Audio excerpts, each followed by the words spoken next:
Rotarian K Srinivasan அவர்கள் ரூபாய் 7 லட்சம் மதிப்பிலான கணினிகளை ஈரோடு சிஇஓ திருமதி முனைவர் மான்விழி அவர்களிடம் வழங்கி சிறப்பிக்கிறார். அதிமுக பொதுச் செயலாளர் எடப்பாடி பழனிசாமி சேலத்தில் செய்தியாளர்களை சந்தித்தார். அதனை பார்க்கலாம். தேசிய ஜனநாயக கூட்டணி மிகப்பெரிய வெற்றி பெற்று சாதனை படைக்க உள்ளது. சரித்திர சாதனை வெற்றி என்று கூட குறிப்பிடலாம்.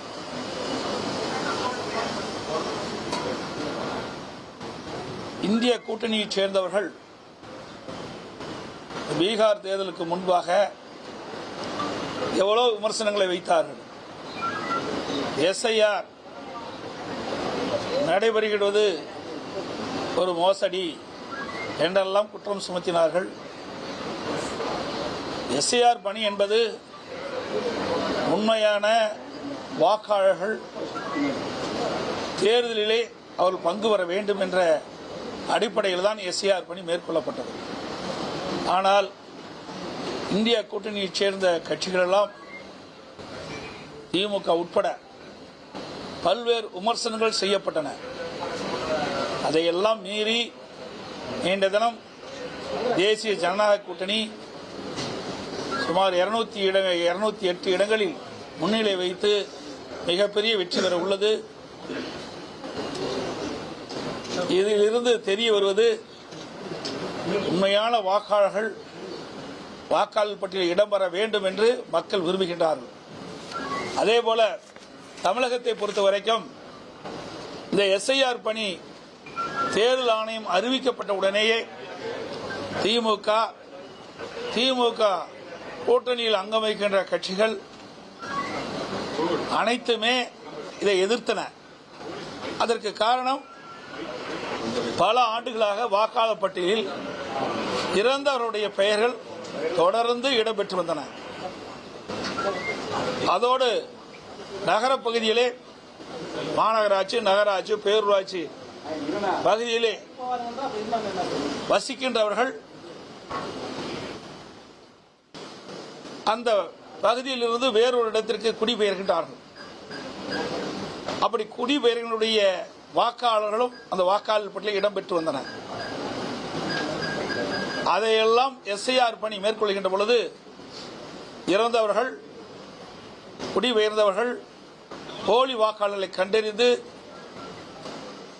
அவையெல்லாம் நீக்கப்பட்டு ஒரு உண்மையான நேர்மையான வாக்காளர் பட்டியலை தயாரிக்கப்பட்டு அதன் மூலமாக தேர்தல் நடைபெற்றால் ஒரு நியாயமான தேர்தல் நடைபெறும். அதைத்தான் நாங்கள் குறிப்பிட்டோம். எஸ்ஐஆர் பணி என்பது மிக முக்கியம். 21 ஆண்டு காலமாக இந்த எஸ்ஐஆர் பணி மேற்கொள்ளவில்லை. இதற்கு முன்பு 8 முறை எஸ்ஐஆர் பணி மேற்கொள்ளப்பட்டிருக்கின்றன.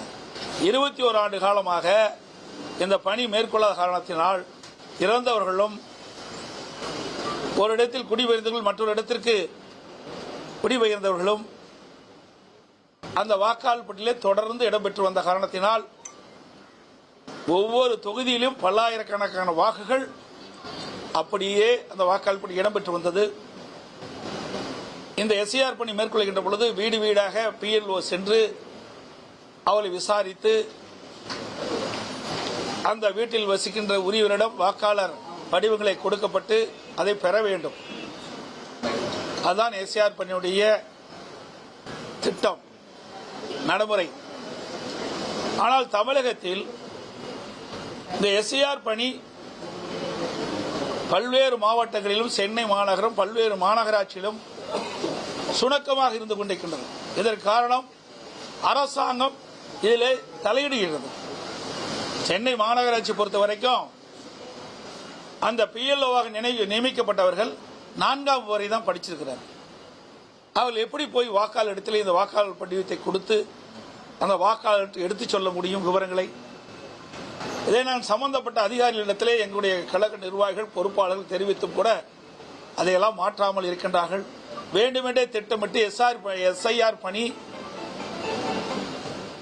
முறையாக நடைபெறக்கூடாது என்று பல அதிகாரிகள் இதற்கு எதிராக செயல்பட்டுக் கொண்டிருக்கின்றார்கள்.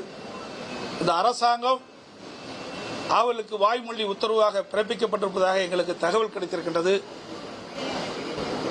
இது மிக மிக கண்டனத்துக்குரியது. அரசு அதிகாரிகள் தேர்தல் ஆணையம் நேரடியாக அனைத்து பணியாளர்கள் நியமிப்பதில்லை. அந்தந்த மாநிலத்தில் இருக்கின்ற அந்தந்த மாவட்டத்தில் இருக்கின்ற மாவட்ட ஆட்சித்தலைவர்கள், மாவட்ட தேர்தல் அதிகாரிகளாகவும், மாநகராட்சியில் இருக்கின்ற ஆணையாளர்கள், அவர்களுடைய சென்னை மாநகராட்சி ஆணையாளர் தான் அது தேர்தல் அதிகாரியாக இருக்கின்றார். அவர்கள்தான் இந்த PLO அலுவலர்களை நியமிக்கின்றார்கள்.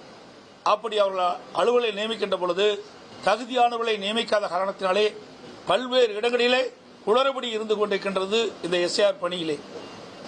இனிமேலாவது தேர்தல் ஆணையம் விழிப்போடு இருந்து செயல்பட்டு எந்தெந்த மாநகராட்சியிலே எந்தெந்த மாவட்டத்திலே இப்படி SIR பணிக்கு முரண்பாடாக செயல்படுகிறார் என்பதையெல்லாம் கண்டறிந்து உண்மையான வாக்காளர் பட்டியலில் இடம்பெறுவதற்குண்டான நடவடிக்கை மேற்கொள்ள வேண்டும் என்று இந்த செய்தி தொலைக்காட்சி வாயிலாக கேட்டுக்கொள்கிறேன்.